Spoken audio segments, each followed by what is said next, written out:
morning. Shalom everybody. प्रभु महिमा हो पुणी थे शुभ सकाल आपण आसो मैंने प्रभु वाक्य निकट को जीवा गोटे जानी वाक्य विषय में आपण सम्मुख रखी। प्रथम विषय हूँ आपण यौवन तार 10 पर्व 10 पद को जब आसवे से स्थान में लिखा जाए चोर केवल चोरी और बद्ध विनाश करने को आसे मात्र मुझे अच्छी तुमने जपरी प्रचुरतार जीवन पाओ। प्रचुरतार जीवन विषय यदि आम चिंता करूँ प्रचुर जीवन पूर्णतार जीवन तेणु जीशु कहले मो ठारे जीवन अच्छी आ प्रभु आम जीवन देवाई आसे आमको मृत अवस्था रखापी से दिन आदम जितेबले पाप कला लिखा जाए प्रभु कहले तुम यदि ये सत असत ज्ञानदायक वृक्षर फल भोजन कर तुमने मृत हेब से जो मृत है ख्रीष्ट जगत को आसिले आमको जीवन देवाई तेणु प्रथम यौवन 5 पर्व तार 11-12 पद लिखा जाए जे पुत्र को पाए सी जीवन पाए आज आमको जीवन देवाई आसिले आई प्रचुरतार जीवन कौन आज्ञा ये प्रचुर जीवन हूँ एक समर्पित जीवन सरेंडर कर जीवन आम प्रभु निकट को आसला चोर केवल चोरी करे बद्ध करे विनाश करे शैतान आमको जीवन में अनेक विषय चोरी कर नेला आमको बद्ध कर घायल कर रास्ता पकड़े विनाश करने से लगी किंतु जीशु आसिले जगत को जे आमको से समस्त विषय उद्धार करने प्रचुरतार जीवन देवाई तेणु प्रचुरतार जीवन प्रथम विषय हूँ जे समर्पित जीवन आम ईश्वर ठारे संपूर्ण भाव में समर्पित होगापाई प्रभु आमको कहते जितेबाला आम प्रचुरतार जीवन काटू कलस्य तार 2:9-10 पद लिखा जाता सहभागितार पूर्णता अच्छी सब प्रकार पूर्णता आमको देवाई चाहते तेणु समर्पित है बेले बेले यही समर्पण एक प्रकार एक विषय प्रभु को कहू आम प्रभु तो मोर अटू किंतु वास्तव में से समर्पित जीवन आमको न था आज सकाल समय कौन आज प्रभु को चरण तले निज जीवन को समर्पित कर प्रभु कहले तुम सब विषय जो जड़े समर्पित हुए सबमिट हिमसेल्फ आते संपूर्ण भाव में सबकि देगी आम जो निजक समर्पित करूँ से प्रचुरतार जीवन वास्तवता को मैंने उपलब्धि कर आसवे द्वितीय विषय हूँ प्रचुरतार जीवन सेवार जीवन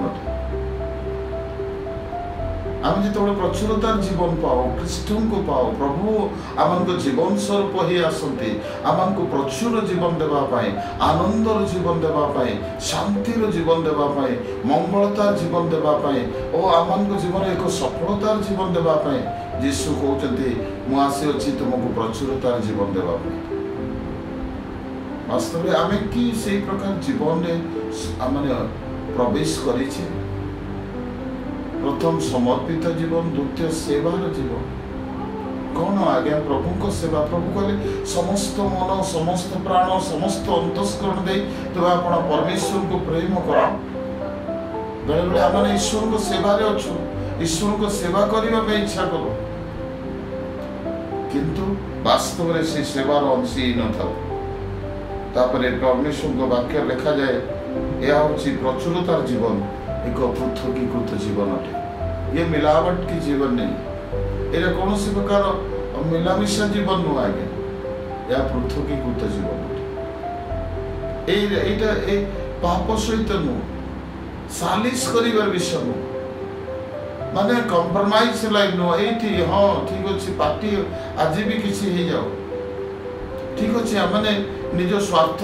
ईश्वर को सेवार बेले बेले आम आमर उत्सर्गीकृत पृथकीकृत जीवन को आम भूली जाओ से क्षण काल आनंद क्षण काल समय आम प्रभु को भूली जाओ प्रिय मैंने କିନ୍ତୁ ପ୍ରଭୁ କହୁଛନ୍ତି ଯେ ଆମମାନେ ପ୍ରଚୁରତାର ଜୀବନ ହେଉଛି ପୃଥକୀକୃତ ଜୀବନ। ପ୍ରଥମରେ ଆମେ ଦେଖୁଥିଲୁ ସମର୍ପିତ ଜୀବନ, ସେବାର ଜୀବନ। ଦ୍ୱିତୀୟ ବିଷୟ ହେଉଛି ପୃଥକୀକୃତ ଜୀବନ, ଆଉ ତୃତୀୟ ବିଷୟ ହେଉଛି ପ୍ରଚୁର ଜୀବନ, ଏକ ପବିତ୍ର ଆତ୍ମାର ଜୀବନ ଅଟେ। ଏଫେସୀୟ 5 ପର୍ବ 18ରୁ 20 ପଦ ଆମେ ଜାଣୁ ସେ ପଦ। ତେଣୁ ପବିତ୍ର ଆତ୍ମାରେ ପୂର୍ଣ୍ଣ ଜୀବନ, ସେ ଆତ୍ମା ଆମକୁ ଅକଥନୀୟ ଆର୍ତ୍ତନାରେ ଈଶ୍ୱରଙ୍କ ସମ୍ମୁଖରେ ଆମଙ୍କ ପାଇଁ ନିବେଦନ କରିବେ। ସେ ଆତ୍ମା ଆମକୁ ଆତ୍ମାରେ ଏ ପ୍ରକାର ବଳ ଦେବେ ଯେ ଆମେ ପରିସ୍ଥିତିକୁ ସାମ୍ନା କରିପାରିବା। ପବିତ୍ର ଆତ୍ମା ଯେତେବେଳେ ଆମଙ୍କ ନିକଟରେ ଆମେ এই ପ୍ରଚୁରତାର ଜୀବନ ଦ୍ୱାରା ପବିତ୍ର ଆତ୍ମାକୁ ଯେତେବେଳେ ଆମେ ପାଇବା, ସେତେବେଳେ ଆମେ ଆମମାନଙ୍କର ଜୀବନର ସ୍ତରକୁ ଆମେ ଏକ ସ୍ୱାଧୀନତା ପ୍ରାପ୍ତ ହେବା ଏବଂ ଅନ୍ୟମାନଙ୍କ ପାଇଁ ଏକ ଶକ୍ତି ଓ ଅଭିଷେକର କାରଣ ହେବା।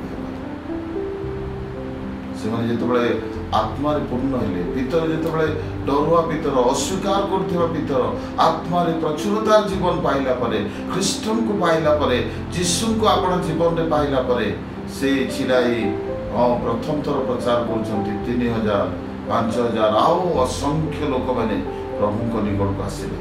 ପ୍ରଚୁରତାର ଜୀବନ ଆତ୍ମାରେ ପୂର୍ଣ୍ଣ ଜୀବନ ଅଟେ। ପ୍ରଚୁରତାର ଜୀବନ ପରିପକ୍ୱତାର ଜୀବନ ଅଟେ। ମ୍ୟାଚୁଅର ଲାଇଫ ଆମଙ୍କ ଜୀବନ ଯେତେବେଳେ ପ୍ରଚୁର ଜୀବନ ଆମେ ପାଉ, ସେତେବେଳେ ପରିପକ୍ୱତା ଆସେ। ଆମେ ଆତ୍ମାରେ ପରିପକ୍ୱ ହେବା ଆରମ୍ଭ, ଆମେ ଜ୍ଞାନରେ ପରିପକ୍ୱ ହେବା ଆରମ୍ଭ, ଆମେ ପରମେଶ୍ୱରଙ୍କର ସମସ୍ତ ପ୍ରକାର ପୂର୍ଣ୍ଣତାରେ ପରିପକ୍ୱ। ଆଜି ଅପରିପକ୍ୱତା ଆମଙ୍କ ଜୀବନରେ ଦେଖାଦିଏ।